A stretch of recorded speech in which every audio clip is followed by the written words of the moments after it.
عرض درود و ادب دارم خدمت همه شما دوستان و همراهان عزیز. امیدوارم هر جا با هستید خوب و خوش و سلامت باشید. اینجا اخبار خاموش، من فرهاد متقی هستم. اگر دفعه اولی که به این کانال تشریف آوردید مطمئن باشید جای بدی نیومدید.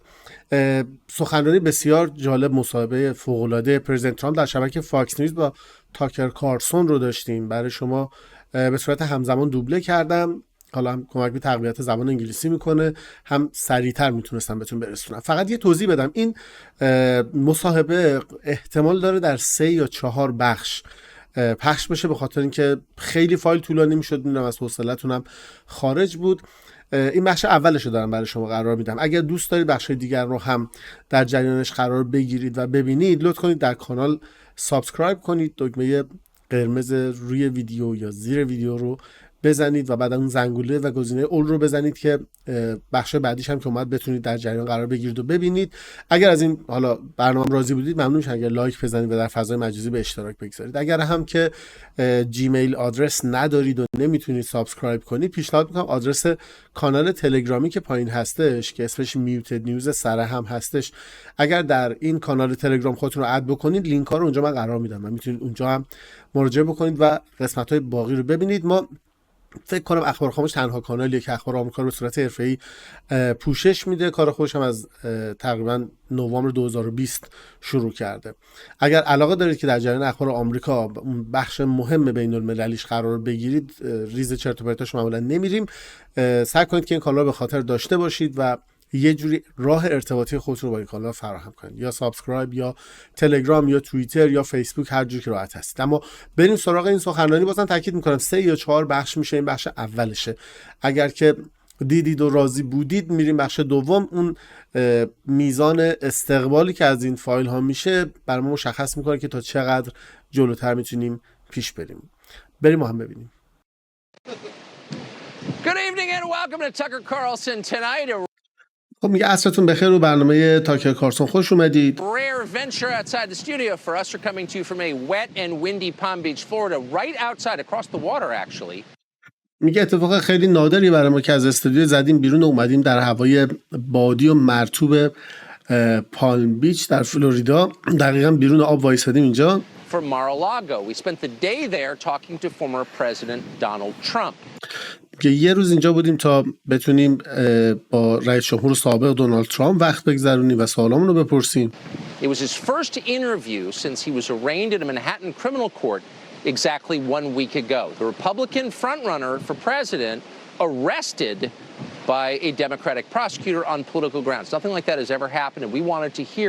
ماشاءالله آب دهنم قورت نمیده. میگه بله اولین مصاحبه رئیس جمهور سابق دونالد ترامپ هستش بعد از اینکه در هفته گذشته احضار شد به دادگاه جنایی در منهتن و اشاره میکنه به اینکه دادستان منهتن احضارش کرده بود اونجا، اتفاقی که تا حالا در تاریخ نیفتاده بوده. اینجا شما طرف میگه کسی که پیشتاز جمهوری خواهان هستش برای ریاست جمهوری در انتخابات بعدی توسط دادستان احضار شده بود و اونجا بنا به دلایلی که تا حالا برای هیچ کسی اتفاق نیفتاده و اینجا هستیم تا از کسی که خودش این تجربه رو اونجا داشته سوال بپرسیم. میگه بحث ما مصاحبهمون مسیر خیلی زیادی رفت، خیلی زیاد در مورد سیاست خارجی صحبت کردیم. An amazing, really an amazing conversation. Here's how it began. میگه واقعا مکالمه بسیار بسیار خوبی بود. مکالمه اینجوری آغاز شد. Mr. President, thank you for having us. Thank you. خیلی ممنونم آقای رئیس جمهور که ما رو قبول کردید. میگه من از شما متشکرم. Last week you were in New York for this arraignment. The world watched it. هفته قبل شما در نیویورک بودید، دنیا خود نظاره کرد اتفاقات رو. Not given an interview since. شما از اون موقع هیچ مصاحبه انجام ندادید. You were there I think 57 minutes. Tell us from your perspective what that was like. میگه تا اونجا که من یادم شما 57 دقیقه اونجا بودید، لطف کنید در مورد اون تجربه‌ای که اونجا داشتید، اتفاقاتی که اونجا افتاد از نقطه نظر خودتون صحبت کنید. Well, it was a horrible thing because I did nothing wrong. یا اول فهمی که چیز اتفاق خیلی وحشتناکی بود به خاطر که من هیچ کار اشتباهی انجام نداده بودم. Absolutely nothing wrong. You look at even the pundits and the legal analysis, Greg Jarrett. میگه مطلقاً هیچ کار اشتباهی انجام نداده بودم. شما نگاه کنید به کسایی که حالا مشاوره حقوقی میدن، کسایی که تو بحث حقوق خبرن مثل گرگ جرت و غیره که آنالیز میکنن. All of these really talented people, they're saying he didn't do anything wrong. میگه اینا که آدمای بسیار با استعدادی هستن، همشون هم میگفتن که تو هیچ کار اشتباهی انجام ندادی. So that's number one. Number two, خب این بحث اول بود. شماره 2 یا نکته دوم این که they were incredible. When I went to the courthouse, which is also a prison in a sense, میگه اتفاقی بود که مردم جا فوق‌العاده بودن. اینم بگم که اونجا در حقیقت مثل زندان میمونه. they signed me in. And I'll tell you, people were crying. People that worked there. میگه وقتی من رو اطلاعاتم اونجا وارد کردن، مردم دیدم که اونجا داشتن گریه میکردن، کسایی که اونجا کار میکردن. Professionally work there that have no problems putting in murderers and they see everybody. میگه آدمایی که حرفشون شغلشون ایجاب میکرد که اونجا کار کنن و هیچ مشکلی نداشتن با اینکه قاتلان و جنایتکاران رو به زندان بندازن. It's tough place. جایی که واقعا جای خفنیه.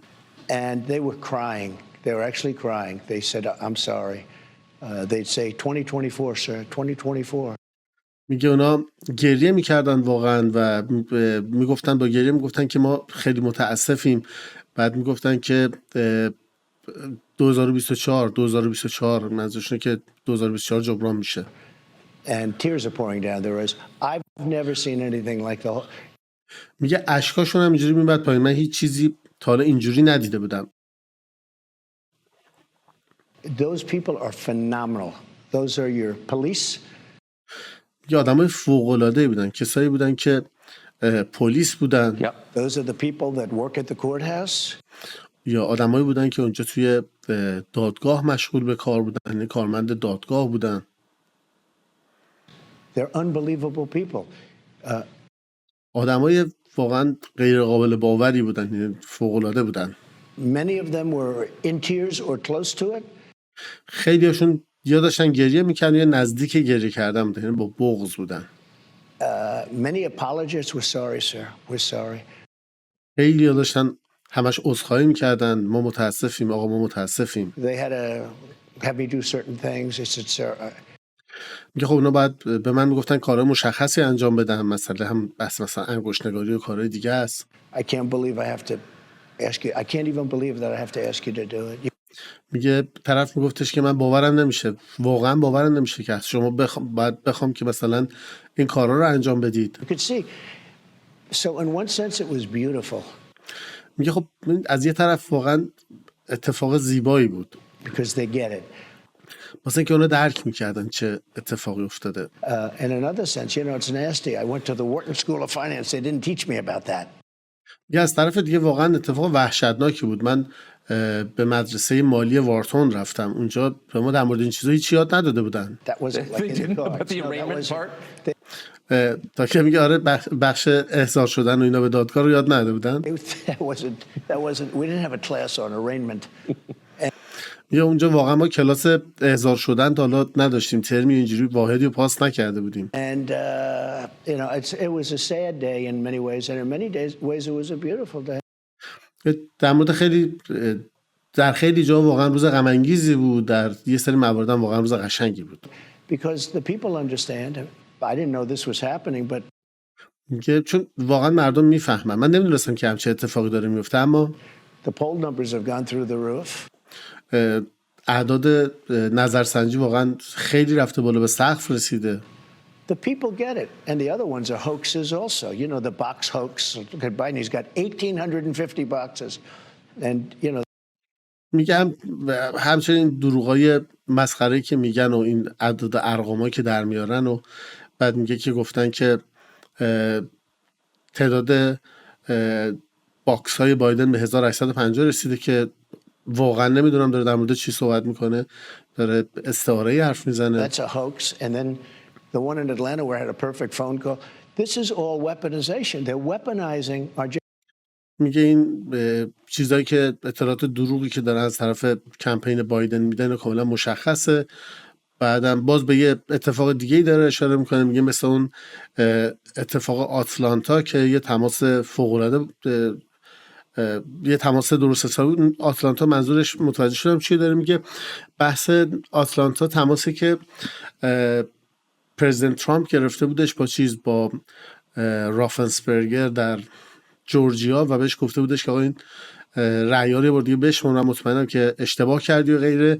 گفته بودن اون تماس تحت فشار قرار دادن بود. الان داره میگه اون تماس معمولی و فوق‌العاده بودش، یعنی بهش تهمت زدن.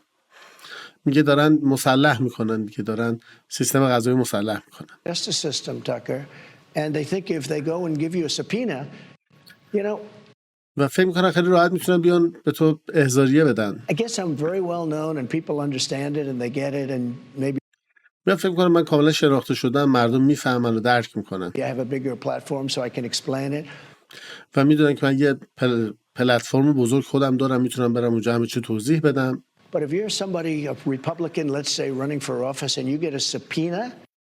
ولی میدونی اگه یه کسی دیگه باشه، یه جمهوری‌خواه دیگه باشه که بخواد برای ریاست جمهوری اقدام بکنه، دستش احضاریه بدن، You might as well resign because you're not going to be able to survive it.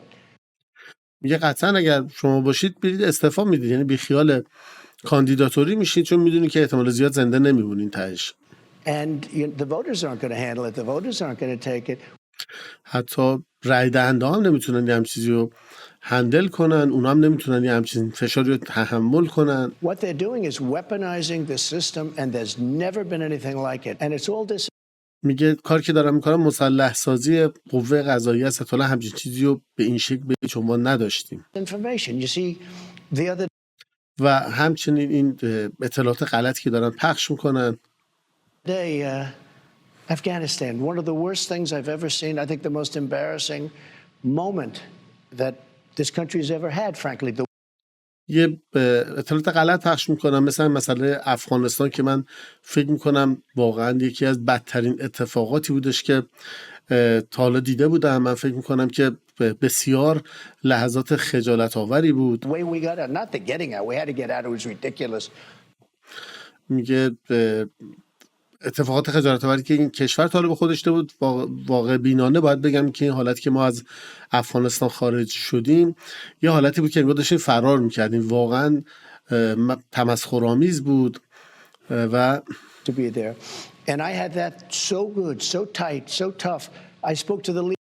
میگه من اوضاع رو خیلی خوب و سفت و همچین درست حسابی جمع جور کرده بودم. Abdul, I said, Abdul. میگه من با رهبرشون عبدال صحبت کرده بودم، بهش گفتم عبدال، این با لهجه آمولی هم داره میگه، منظور این عبدال الان این عبدالغنیه داره میگه. If you do anything, you're going to get hit really hard. بهش گفتم که اگه دست با خطا کنی بد جور میخوری. Literally, he said, but so why? He goes, why do you send me a picture of my house? میگه طرف همچین کوپ کرده بود و میگفت چرا عکس خونه منو واسه من فرستادی؟ I said, you have to figure that one out, Abdul. گهش گفتم که عبدال اونو باید دیگه خودت حدس بزنی در بیاری چرا. But we didn't have one death in 18 months. ولی اینو بدونید که ما در طول 18 ماه حتی یک کشته در افغانستان ندادیم. He knew, not one death. And then to see the way اون میدونست قضیه چیه، حتی یک نفر کشته ندادیم. we got out, like we were surrendering, like taking the military out first. میگه بعد ما یه جوری از اونجا خارج شدیم، انگار ما رو محاصره کرده بودن، انگار تسلیم شده بودیم. میگه اول نظامی‌ها رو خارج کردیم. Leaving $85 billion worth of equipment behind. 85 میلیارد دلار اسلحه رو پشت سرمون جا گذاشتیم. Giving up Bagram. I was going to keep Bagram. I was getting out, but میگه و فرودگاه بگرام رو پس دادیم. فرودگاه بزرگ بگرام. not for Afghanistan. یه موقع که من میخواستم خارج بشم به خاطر افغانستان نبود که میخواستم خارج بشم. It's 1 hour away from where China makes its nuclear weapons. بگرامو داره میگه نمیخواستم بگرامو تحویل بدم به خاطر اینکه کلا 1 ساعت تا اون سایت‌های هسته‌ای به سایت‌های تسلیحاتی هسته‌ای چین فاصله داره بگرام. It's one of the biggest air force bases in the world. I think یکی از بزرگترین پایگاه‌های هوایی دنیاست. The biggest. فکر کنم بزرگترین باشه حتی. With runways that go 10,000 feet. I was keeping that. میگه با یه شعاع 10,000 پایی اطرافش. Because of China, not because of Afghanistan. Right. میگه نمیخواستم اونو تحویل بدم، نه به خاطر افغانستان بلکه به خاطر چین. And they left everything. They left in the dark of night. They left the lights on. They left the dogs, by the way. You know, the people They say left the about the dogs. میگه که اونها شبونه از اونجا رفتن، در تاریکی شب فرار کردن، اونا چراغا رو روشن گذاشتن، حتی سگا رو پشت سرشون جا گذاشتن که تاکر کارسون میگه سگا رو هم جا گذاشتن. حالا فکر کنم ما بیشتر از تاکر کارسون میدونیم چه اتفاقی افتاده اونجا. They left the dogs. Everyone, you know, the dog lovers, and you got a lot of them. میگه میدونید خیلی از سگا رو جا گذاشتن. اون کسایی که به حال تعلق خاطر به سگا زیاد دارن در مورد مسئله خیلی اعتراض کرده بودن. I love dogs. You love dogs. میگه میدونی من خودم عاشق سگ هستم، تو هم خودت سگ خیلی دوست داری. But they left the dogs. People said, "What?" One of the first questions I got, "What did they do with the dogs?" میگه مردم خیلی براشون مهم بود. یکی از اولین سوالایی که از من پرسیدن میگفتن که آقا اینا با سگا چیکار کردن. Mostly German shepherds. بیشترین سگا هم جرمن شپرد بودن. They left them. What they did, the way they got out, was so horrible. Okay.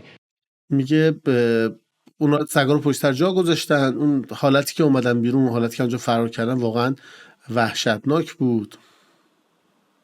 Everybody knows that was their plan. That had nothing to do with me. I was getting میگه این برنامه نقشه اونا بود، هیچ ربطی به من نداشت. میگه الان همه کاسه کوزا رو سر ترامپ میشکنن دیگه، این که اصلا به ترامپ ربطی نداشته. out too. We would have gotten out with strength and dignity. میگه پلنی که من داشتم این که ما با قدرت و با وقار و با حالا شرافت و غیره از اونجا خارج بشیم. And what happened? They got out. And the other day I hear, میگه چی شد؟ اونجا زدن بیرون. بعد شنیدم که میگن yeah, it was Trump's fault. Oh, that's right. It was Trump. میگه بعدم میشنم که میگفتن آره تقصیر ترامپه. باشه تقصیر ترامپه. I was gone for a long. I would have been out faster than them. We would have had all the equipment. We would have had the American citizens. میگه من مدت ها بود که دیگه حالا دیگه رئیس جمهور نبودم، ولی اگر من بودم خیلی سریعتر از اونها خارج می‌شدم، ولی اول تجهیزات رو خارج می‌کردم و تمام شهروندان آمریکایی از اونجا خارج می‌کردم. We left hostages. We left Americans behind. میگه ما اونجا گروگان جا گذاشتیم، ما اونجا آمریکایی‌ها رو پشت سر گذاشتیم، تنها گذاشتیم. I think many more than you think. فکر کنم خیلی بیشتر از اون که تو فکر می‌کنی. And we had 13 soldiers killed. و 13 سرباز هم اونجا متاسفانه کشته شدن. And nobody ever mentions the fact that we had many maimed so badly. No arms, no legs. Their face was obliterated. هیچکی به موضوع اشاره نمیکنه که ما اونجا معلول و جانباز هم زیاد دادیم. تعداد آدمای زیادی دچار حادثه شدن، آدمایی که دستشون و پاشون از دست دادن، آدمایی که صورتاشون آسیب شدید دیده بود. این دقیقاً همینجوری بایدن از اونجا زد بیرون.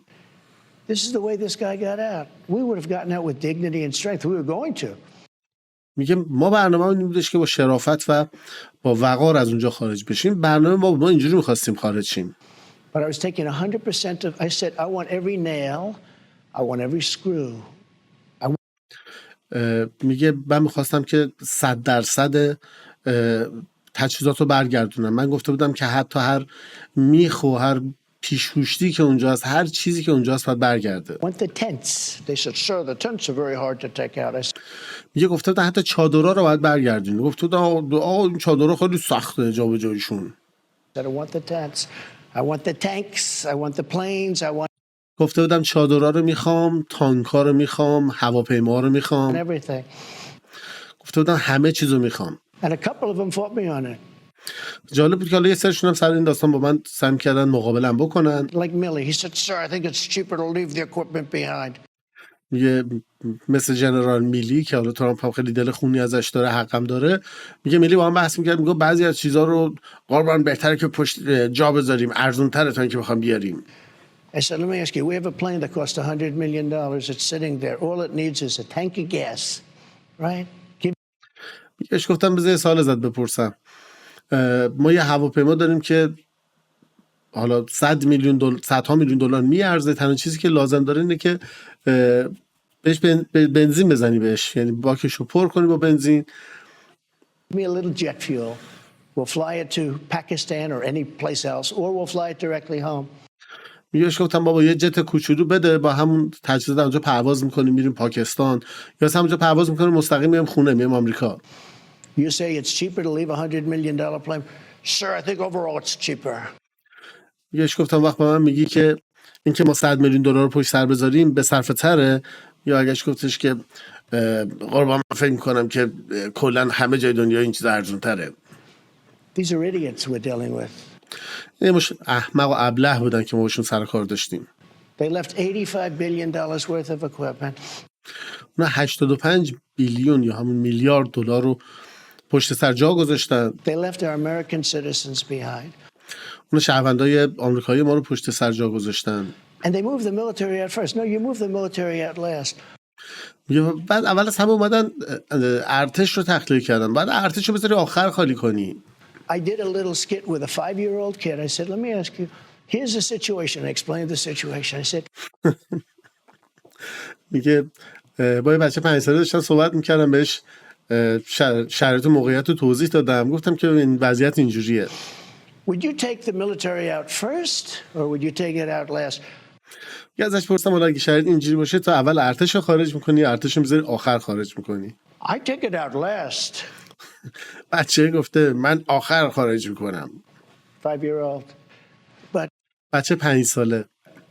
they took the military out first and they were afraid of our military. When I was there, they were afraid. میگه بعد ارتش رو گشتن آخر خارج کردن. اونا از ارتش ما خیلی میترسیدن. وقتی من اونجا بودم اینو متوجه شدم که از ارتش آمریکا خیلی میترسن. We didn't have one soldier killed ما حتی یه دونه سرباز رو نذاشتیم کشته بشه. in 18 months. Not one soldier was killed in میگه تو 18 ماه آخر حتی یه دونه سرباز آمریکایی کشته نشد. 18 months. And then we got out like we surrendered. I think it was the میگه بعدش یه جوری خارج شدیم انگار که ما تسلیم شدیم. single most embarrassing day in the history of our country. من فکر میکنم این خجالت آورترین روز در تاریخ کشور ما بوده.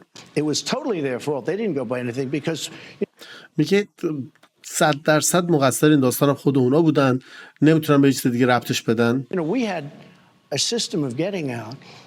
میگه ما برای بیرون اومدن یه سیستم تعبیه کرده بودیم. But if the Taliban, in particular the Taliban, because that's where the action was, right? When I called Abdul. میگه یه بحثی هم در مورد این بودش که اگه واقعا طالبان بخواد بیاد داخل، که میگه اونجا دقیقا جایی بودش که باید اقدام درست انجام میشد. وقتی من با عبدول تماس گرفتم The press went crazy. The fake news went crazy. میگه مطبوعات قاطی کرده بودن، تمام فیک نیوزا دیوونه شده بودن. Why did he call an enemy? میگفتن چرا اون باید به دشمن زنگ بزنه. I said, well, it's Jesse James. I used to ask him, why did he rob banks? He said, that's where the money is. میگه برگشتم گفتم که جسی جیمز، یه بار پرسیدم گفتم به نظرتون چرا جسی جیمز میرفت بانک‌ها رو میزد؟ وقتی ازش پرسیدم گفت واسه اینکه پول تو بانکه. Why did I call the head of the Taliban? Because that's where the killing was. میگه از من پرسیدن چرا به رئیس طالبان زنگ زدی؟ واسه اینکه اون رهبر آدمکشا بود. And he's there now, Abdul. I'm sure he likes me. Call me Your Excellency. I don't know if he called. میگه و میدونم که الان عبدال اونجاست، مطمئنم که اون منو خیلی دوست داره. به من میگفتش که آدم فوق‌العاده‌ای هستی. Calls Biden Your Excellency. Probably. I mean. میگه بعید میدونم که بایدن همچین صفتی بگه و بهش بگه فوق‌العاده. میگه البته حدس می‌زنم اینجوری باشه. You know, they're one of the largest arms dealers now in the world. They're selling the $85 billion worth of it because they only need 5% of it. Of course. میگه میدونن الان یکی از بزرگترین دلالای اسلحه تو دنیا هستن. اونا دارن 85 میلیارد دلار اسلحه رو میفروشن، فقط 5% رو لازم دارن بردارن. They're selling the equipment. They're one of the largest, I think, second arms dealers.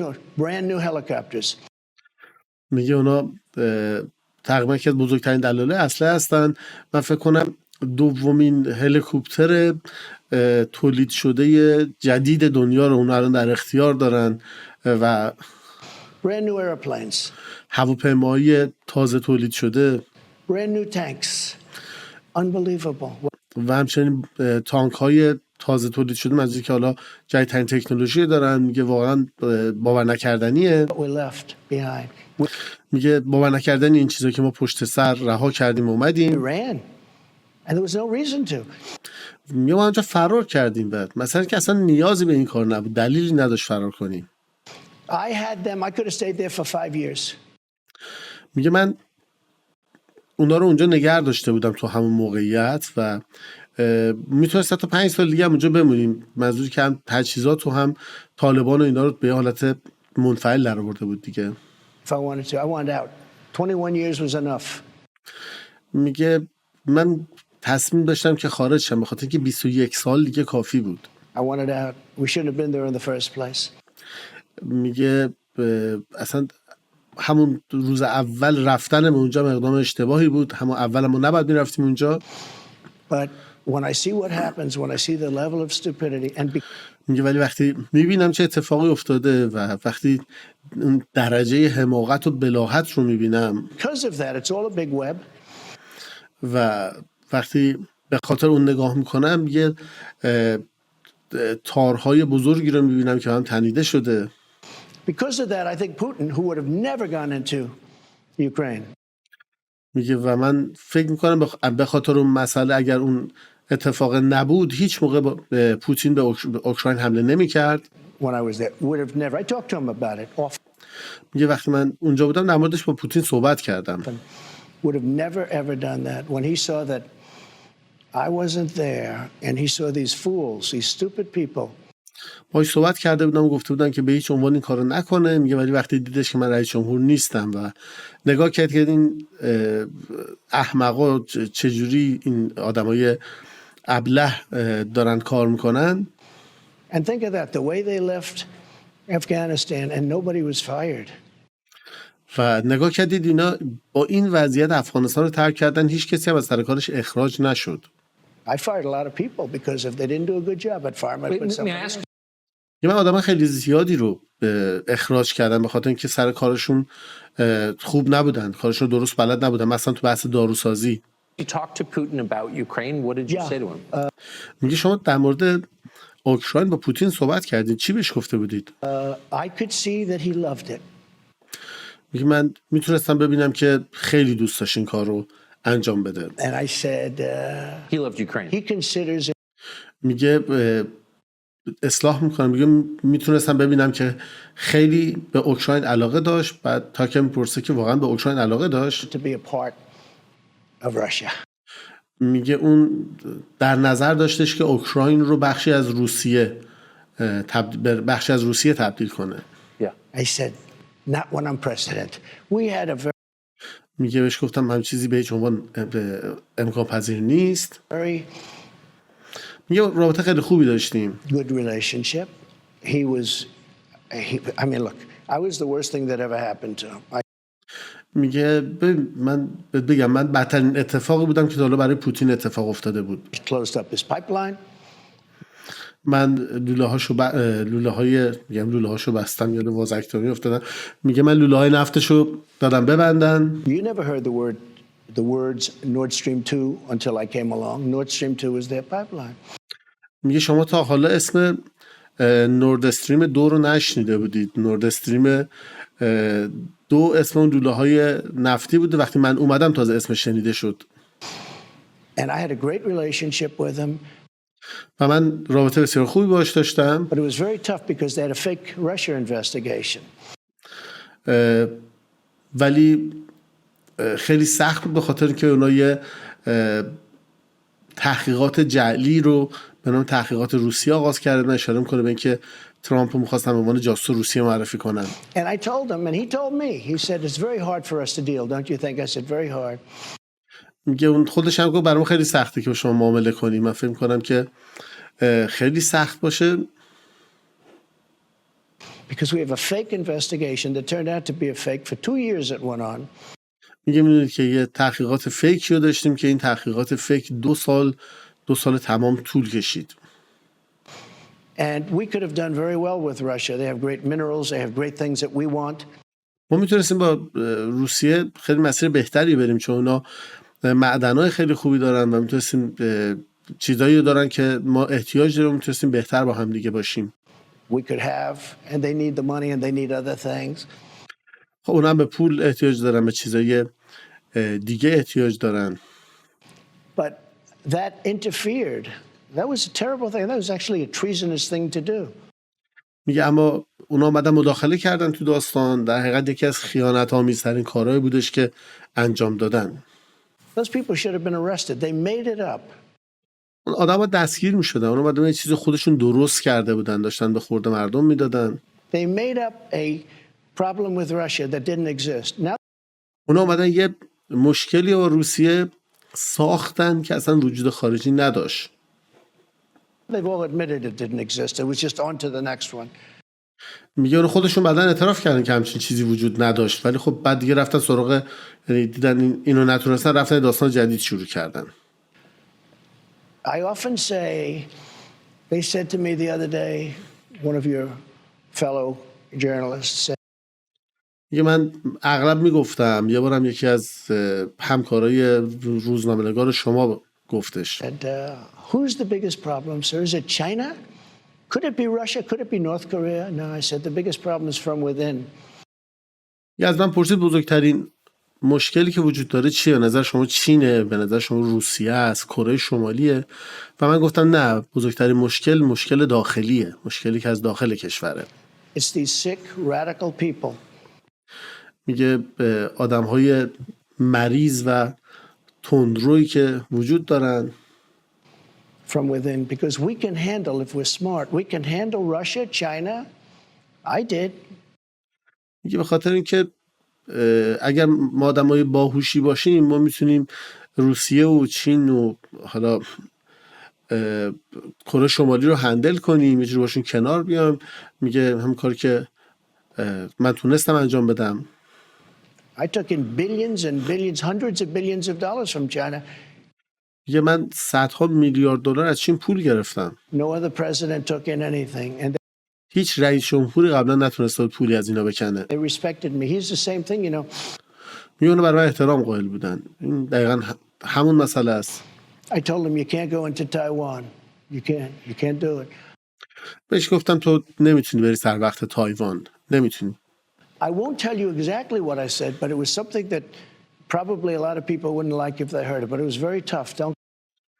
میگه من نمیتونم بگم دقیقاً بهش چی گفتم چون احتمال زیاد خیلی از مردم خوششون نمیاد اگر عین کلام رو بدونن، ولی میخوام بهتون بگم که چیز بسیار خفن و محکمی گفتم. Go into Taiwan. حالا مفهومش این بودش که نمیری به تایوان حمله کنی. If you do, we're going to have problems. Other than that, we're going to be great relationship. We're going to اگر بری مشکل شدیدی با هم برمیخوریم، اگر که نری ما میتونیم رابطه خیلی خوبی با هم داشته باشیم. have a great relationship. And he said to me when I said we're going to do something, if he goes in, no. میگه وقتی بهش گفتم که اگه بری حرکت میزنیم در مقابله، برگشت گفت نه. Oh, no, you wouldn't do it. I'll do that. I swear I'll do that. میگه برگشت گفت نه تو این کارو نمی‌کنی. بهش گفتم این کارو میکنم، قسم میخورم که این کارو میکنم. And he didn't believe me, but he believed me 10%. میگه اون کامل منو باور نکرد ولی 10% حداقل منو باور کرد. Same thing with Putin. I said I was going to do something really nasty. میگه همین اتفاق با پوتین افتاد. برگشتم گفتم که من یک کار، یعنی اگه حمله کنی کار خیلی وحشتناک انجام میدم. If he goes into Ukraine, he said, no, you're not going to do that. بهش گفتم اگه بری سراغ اوکراین، گفتش نه تو کاری نمی‌کنی. I said I will. بهش گفتم چرا میکنم. And he didn't believe me, but he believed me 10%. یا اونم کامل منو باور نکرد ولی حداقل 10% منو باور کرد. And the 10%, you never heard talk about going into Ukraine.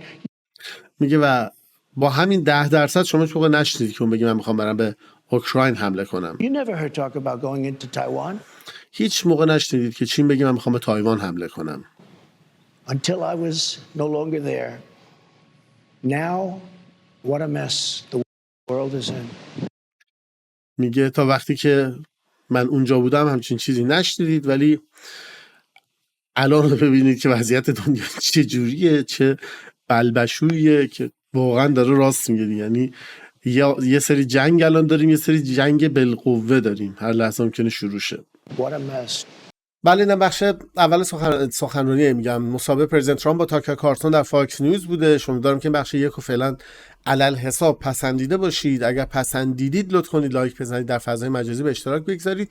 بازم تاکید میکنم این مصاحبه 3 یا 4 قسمت خواهد بود.